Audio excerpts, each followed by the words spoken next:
கூலி திரைப்படம் பற்றி பல்வேறு தகவல்கள் வந்து கொண்டிருக்கிறது.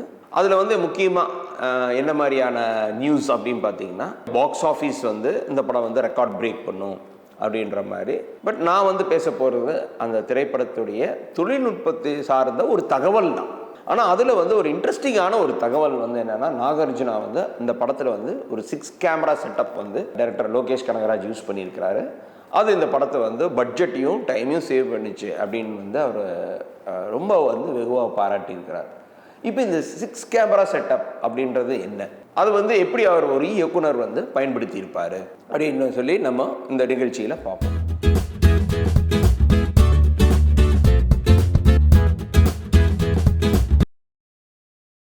முதல்ல வந்து இந்த 6 கேமரா, தட் இஸ் ஒரு காட்சியை வந்து ஒரு சினிமோட்டோகிராஃபரோ ஒரு இயக்குனரோ நிறைய கேமரா யூஸ் பண்ணுறாங்க அப்படின்னா, நிறைய பேர் வந்து கவரேஜ் பாயிண்ட் ஆஃப் வியூவில் யூஸ் பண்ணுவாங்க.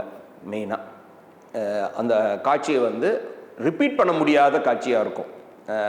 அது வந்து அந்த காட்சியை வந்து ஒரு மெருகேற்றணும், திரும்ப வந்து அந்த ஒரு காட்சி எடுக்கிறது அப்படின்னா, இப்போ வந்து ஒரு ட்ரெயின், பஸ்ஸு, ஒரு ஆக்சிடெண்ட் மாதிரி இல்லை ஒரு மிகப்பெரிய ஒரு ஆக்ஷன் சீக்வன்ஸில் வந்து எப்போவுமே வந்து நிறைய கேமராக்களை பயன்படுத்தி திரைப்படத்தை வந்து ஒளிப்பதிவு படமாக்குறது இருக்கும். ஆனால் ஒரு முழு படமும் வந்து மல்டி கேமரா செட்டப்பில் ஒரு 2 camera setup, 3 camera setup, 5 camera setup, 6 camera setup அப்படின்னு வந்து இயக்குறதுன்றது வந்து கடினமான ஒரு காரியம். ஃபார் எக்ஸாம்பிள், இந்த ட்ரெண்டை உருவாக்குறது யார் அப்படின்னு எடுத்தது அகிரா குரோசவா தான் வந்து உங்களுக்கு வந்து மல்டி கேமரா செட்டப், ஒரு கேமரா வந்துட்டு 3 கேமராக்களை வச்சு அவர் வந்து படத்தை வந்து சீன்ஸை வந்து எடுப்பாருன்னு நான் கேள்விப்பட்டேன். ஒன்று வந்து ஒரு வைடு கவரேஜ் இருக்கும், இன்னொன்று வந்து ஆக்டர்ஸோடைய மிட் கவரேஜ், 3வது கேமரா வந்து கொரில்லா கேமரா அப்படின்னு வச்சுக்குவாருன்னு நான் கேள்விப்பட்டேன். அது எப்படின்னா, அந்த கேமரா வந்து இயக்குனருடைய கண்ட்ரோல் இருக்கும். அந்த கேமரா எப்போ வேணால் காட்சிக்குள்ளே எந்த சூழ்நிலையிலையும் எந்த பொசிஷன்லேயும் அந்த கேமரா வந்து அந்த நேரத்துக்கு ஏற்றவாறு, அதே மாதிரி ஒரு ஆக்டர்ஸோடைய பர்ஃபார்மன்ஸு தகுந்த மாதிரி அதை வந்து நிர்ணயிப்பார் அப்படின்னு சொல்லி கேள்விப்பட்டிருக்கிறேன். குரோசவாவுடைய ஃபிலிம் மேக்கிங் முறை வந்து ஹாலிவுட்டில் உலகம் முழுவதும் ஒரு பெரிய தாக்கத்தை வந்து ஏற்படுத்தியது. ஏன்னா அந்த தாக்கத்தோடைய என்னைக்கு வரைக்கும், இப்போ இன்றைக்கி இருக்க மிஷ்கின் வரைக்கும் குரோசவாவுடைய தாக்கம் வந்து தட் இஸ் ஃபிலிம் மேக்கிங்கில் அவர் வந்து ஒரு ஆதர்ஷ குருன்னு சொல்லி நம்ம சொல்லலாம். இந்த மல்டி கேமரா செட்டப் அப்படின்றது வந்து உங்களுக்கு வந்து ஷோலேலையும் ரொம்ப பாப்புலர் ஆச்சு. ஷோலேயில் வந்து பல்வேறு காட்சிகள் வந்து நிறைய கேமராக்களை வச்சு ஷூட் பண்ணியிருக்கிறாங்க. தமிழில் வந்து அதுக்கப்புறம் வந்து நிறைய திரைப்படங்களில் வந்து மல்டி கேமரா செட்டப் வந்து பயன்படுத்தியிருக்காங்க. லியோவில் கூட பார்த்திங்கன்னா நிறைய கேமரா யூஸ் பண்ணி மனோஜ் பரமசா வந்து ஒளிப்பதிவு செஞ்சுருக்கிறாரு. இப்போது கூலி பற்றி வரும்போது, இந்த மாதிரி ஒரு மல்டி கேமரா செட்டப் யார் வந்து அதிகமாக பயன்படுத்துகிறாங்க அப்படின்னா, இன்றைக்கி இருக்கிற இயக்குனர்களில் வெற்றிமாறனும் லோகேஷ் கனகராஜ் 2 பேருமே வந்து காட்சிகளும் கூட மல்டி கேமரா செட்டப்பில் எடுப்பாங்க. மற்றவங்கெல்லாம் வந்து பார்த்திங்கன்னா ஒரு ஆக்ஷன் சீக்வன்ஸ் மட்டுமே தான், தட் இஸ் ஒரு செகண்ட் டேக் போக முடியாது, ஒரு ரிஸ்கியாக இருக்குது, சண்டை காட்சிகள், அந்த மாதிரி ஒரு டான்ஸு, ஃபைட், இந்த மாதிரியான சீக்வன்ஸுக்கு தான் வந்து ஒரு சேஸ் இருக்குது, ஒரு ட்ரெயின் சீக்வன்ஸு, இந்த மாதிரியான சீன்ஸுக்கு தான் வந்து ஒரு மல்டி கேமரா செட்டப், ஒரு பிளாஸ்ட்டு, இந்த மாதிரி காட்சிகள் வந்து ஒரு 3-4 கேமராக்களை வச்சு எடுப்பாங்க. இது வந்து சகஜம்தான். பல ஆண்டு காலமாக சினிமாவில் இந்த முறை வந்து பின்பற்று வருகிறது. ஆனால் சீன்ஸையும் ஒரு கம்ப்ளீட் ஃபிலிமை வந்து ஒரு 3-4 கேமராக்களை பயன்படுத்தி எடுக்கிறது அப்படின்றது வந்து ஒரு இயக்குனருக்காகட்டும், அதே மாதிரி சினிமோட்டோகிராஃபருக்காகட்டும், இது ஒரு சேலஞ்சிங்கான விஷயம். சினிமோட்டோகிராஃபருக்கு என்ன சேலஞ்ச் அப்படின்னு வந்து பார்த்தீங்கன்னா, ஒரு கேமராக்கு செட் பண்ணுறது வந்து பண்ண லைட்டிங் வந்து உங்களுக்கு வந்து அந்த லைட்டை வந்து சரியாக நம்ம வந்து தட் இஸ் அந்த லைட்டோட ஷேடு, அந்த டெக்ஸ்சர், அந்த பொசிஷனு, அது வந்து கரெக்டாக அமையும். இப்போ மணிரத்னம் அவருடைய படங்களில் பார்த்தீங்கன்னா ஒரு ஃப்ரேமில் லைட்டிங், காம்போசிஷன் எல்லாம் ரொம்ப நல்லாயிருக்கு. ஏன்னா அது வந்து ஒரு காட்சி வந்து அவர் சிங்கிள் கேமரா செட்டப்பில் அவங்க வந்து லைட்டிங் பண்ணி பர்ஃபெக்டாக லைட்டிங் பண்ணி எடுக்கணும். ஆனால் ஒரு 2-3 கேமரா பயன்படுத்தும் போது என்னான்னா, ஒரு கேமராவுக்கு வந்து இருக்கிற அந்த லைட் வந்து இன்னொரு கேமராக்கு வந்து அந்த நம்ம பொசிஷன் பண்ண லைட் வந்து உங்களுக்கு வந்து செட் ஆகாமல் போகலாம், இல்லை வேற மாதிரி காட்டலாம், இல்லை வந்து லைட்டிங்கே ஃப்ளாட் ஆகக்கூடிய வாய்ப்பு இருக்குது மெயினாக. ஸோ வந்து லைட்டிங் வந்து உண்மையாகவே வந்து ரொம்ப ரொம்ப ரொம்ப டிஃபிகல்ட் ஃபார் சினிமோட்டோகிராஃபர். ஒரு மல்டி கேமரா செட்டப்பில் இயங்கும்போது அதுவும் வந்து ஒரு கான்ட்ராஸ்டியான ஒரு மூடு கொண்டு வர்றது அப்படின்றது வந்து ரொம்ப அந்த கேமராமேனுக்கு வந்து ஒரு சேலஞ்சுன்னு நான் சொல்லுவேன். சரி, டேரக்டருக்கு என்ன ஒரு சேலஞ்சு அப்படின்னா, டேரக்டருக்கு வந்து நல்ல எடிட்டிங் நாலேஜ் இருக்கணும் மெயினாக.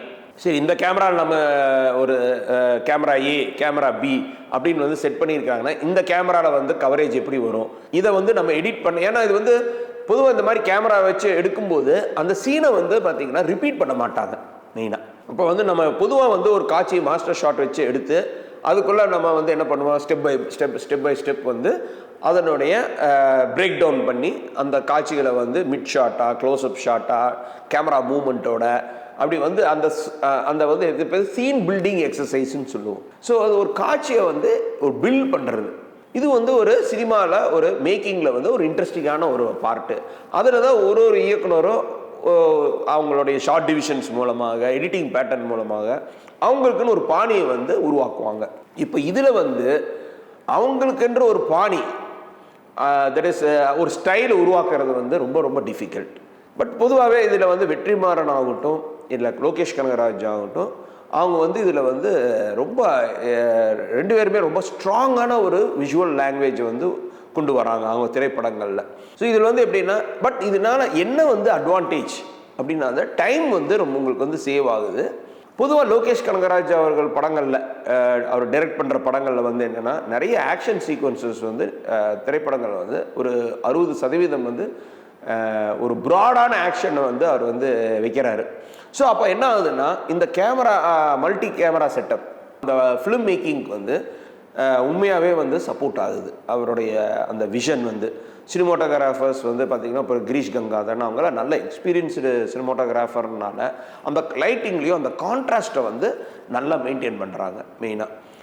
அந்த கான்ட்ராஸ்ட் இருந்தால் தான் இந்த மாதிரியான கைண்ட் ஆஃப் ஃபிலிம் மேக்கிங்க்கு, ஏன்னா இது வந்து ஒரு டார்க் மூடை உருவாக்குறாங்க, ஒரு மல்டி டைமென்ஷனல் கேரக்டர்ஸ் வந்து படத்தில் வருது. அப்படி ஆகும்போது என்ன ஆகுதுன்னா, இந்த மாதிரி ஒரு கேமரா செட்டப் வந்து ரொம்ப ரொம்ப கேர்ஃபுல்லாக வந்து ஒரு டைரக்டருக்கு வந்து ஹேண்டில் பண்ணணும். சரி, இந்த நிறைய கேமரா வைக்கும்போது உங்களுக்கு வந்து குழப்பங்களும் நிறையா வரும் மெயினாக. இப்போ வந்து ஒரு ஃபங்க்ஷன் நடக்குது, ஒரு ஈவெண்ட் ஒரு இடத்துல நடக்குது, ஒரு டான்ஸ் ப்ரோக்ராம் நடக்குது, அதுன்னு வந்து ஒரு 4-5 கேமரா வச்சு எடுத்து ஸ்பாட் எடிட்டிங் பண்ணி நம்ம கொடுக்கறது அது வேறு உங்களுக்கு. That is called coverage. இதில் வந்து கவரேஜ் கிடையாது. இதில் வந்து என்னென்னா, ஒரு சீனை வந்து நம்ம எப்படி வந்து டெம்போ பில்ட் பண்ணுறோன்றது தான். ஸோ அதை வந்து ஒரு படிப்படியாக செய்யும்போது ஈஸி. அந்த ஒரே நேரத்தில் வந்து பார்த்திங்கன்னா ஒரு 4-5 கேமராவை பொசிஷன் பண்ணி அந்த சீன் பில்டிங் எக்ஸசைஸ் அப்படின்றது வந்து ரொம்ப ரொம்ப சேலஞ்சிங் ஃபார் அ டைரக்டர். அதுக்கு வந்து எப்படின்னா, நல்ல ஒரு பொதுவாகவே வந்து பார்த்திங்கன்னா எடிட்டிங் நாலேஜ் வந்து இதில் வந்து ரொம்ப ரொம்ப முக்கியமாகுது. இங்கே எந்த கேமரா அது எப்படி வந்து நம்ம யூஸ் பண்ண போகிறோம் எடிட்டிங்கில் அப்படின்றது. பொதுவாக இந்த 6 கேமரா செட்டப் எப்படி இருக்குன்னா, ஒன்று வந்து ஒரு மாஸ்டர் ஷாட்டாக நிச்சயமாக இருக்கும். அடுத்து வந்து பார்த்திங்கன்னா ஒரு 2 கேரக்டர்ஸ் இருக்கிறாங்கன்னா, கேரக்டர் ஏ பொசிஷன் பண்ணி ஒரு கேமராவும், அதே மாதிரி கேரக்டர் பி பொசிஷன் பண்ணி இன்னொரு கேமராவும் இருக்கும்.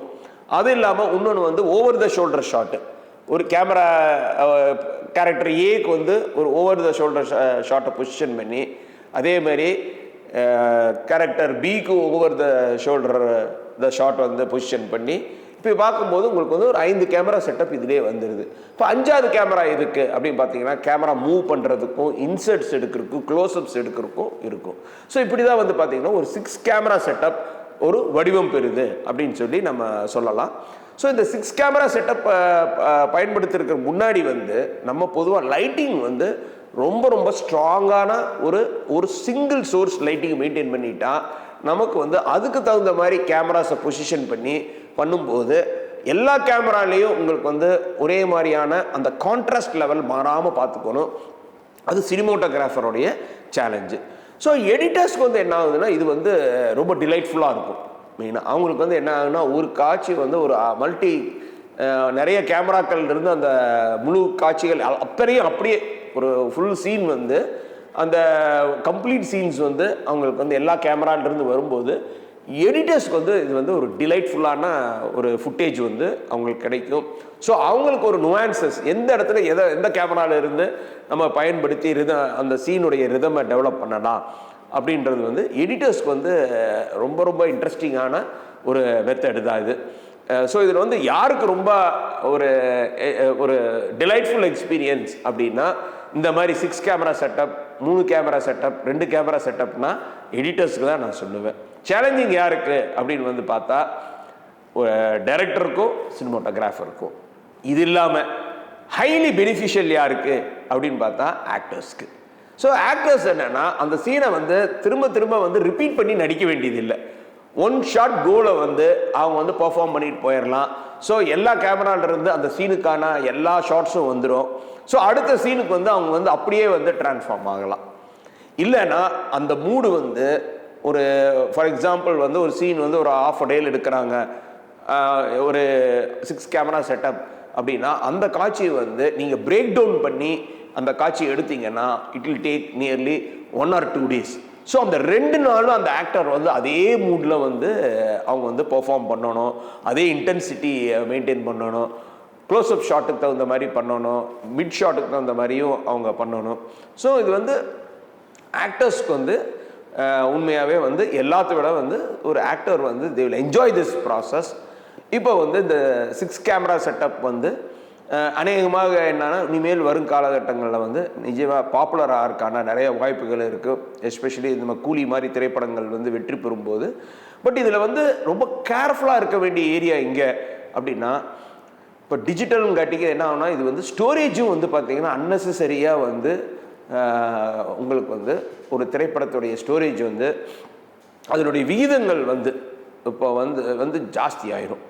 இப்போ ஒரு ஆக்ஷன் சீக்வன்ஸுக்கு வந்து 4-5 கேமரா வச்சு எடுக்கிறது வேறு, எல்லா சீனுமே வந்து பார்த்திங்கன்னா மல்டிபிள் கேமராஸ் கவரேஜ் வச்சு எடுக்கும்போது என்னன்னா கம்ப்ளீட் எல்லாமே டைலாக் எல்லாமே வந்து பார்த்திங்கன்னா கம்ப்ளீட்டாக வந்து ஃபுட்டேஜ் வந்து அதனுடைய ஸ்டோரேஜ் ஸ்பேஸும் வந்து உங்களுக்கு வந்து ஜாஸ்தி ஆகிரும். ஸ்டோரேஜ் ஸ்பேஸ் அதிகமாக என்ன ஆகும்னா உங்களுக்கு ப்ரொடக்ஷன் காஸ்ட்டும் வந்து உங்களுக்கு வந்து ஒரு மீடியம் பட்ஜெட் படங்களுக்கெல்லாம் வந்து இது வந்து சேவ் ஆக வாய்ப்பு இல்லை.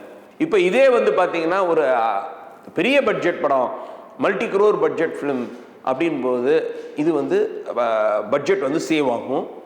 ஆனால் ஒரு மீடியம் பட்ஜெட் ஃபிலிமுக்கு வந்து இந்த மாதிரியான ஒர்க்கிங் மெத்தட் வந்து பட்ஜெட்டும் இன்க்ரீஸ் ஆகும் பிகாஸ் ஆஃப் த ஸ்டோரேஜ். ஏன்னா ஒரு ஸ்டோரேஜ் மீடியம் வந்து அதிகமாக அதை வந்து உங்களுக்கு வந்து அதற்குரிய பட்ஜெட் வந்து நிச்சயமாக வந்து எல்லா ஏரியாலையுமே உங்களுக்கு வந்து ஒரு ஸ்டேஜ்லையுமே வந்து ஜாஸ்தி ஆகும். இது கவனமாக கையாள வேண்டிய ஒரு யுக்தி தான். இந்த வீடியோ உங்களுக்கு பிடிச்சிருந்தா லைக் பண்ணுங்க, ஷேர் பண்ணுங்க, கமெண்ட் பண்ணுங்க. மறக்காம OH சினிமா சேனலுக்கு சப்ஸ்கிரைப் பண்ணுங்க.